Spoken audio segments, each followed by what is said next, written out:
বক্তব্য নিয়ে আসছেন গাজীপুর সদর মেট্রো থানা আওয়ামী মৎস্যজীবী লীগের সংগ্রামী সভাপতি জনাব মোহাম্মদ রাজা সরকার। জনাব মোহাম্মদ রাজা সরকার।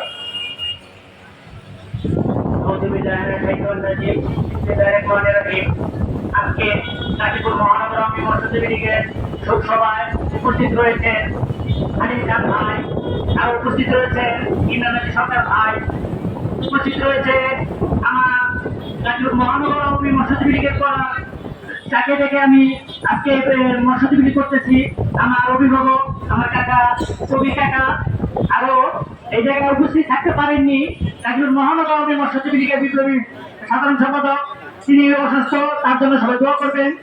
আজকে 15 আগস্ট মানে একটি বেদনার মাস, সেটা আমরা সকলেই জানি। এই 15 আগস্ট জাতির জনক বঙ্গবন্ধু শেখ মুজিবুর রহমানের সকল পরিবারকে সহ হত্যা করেছে।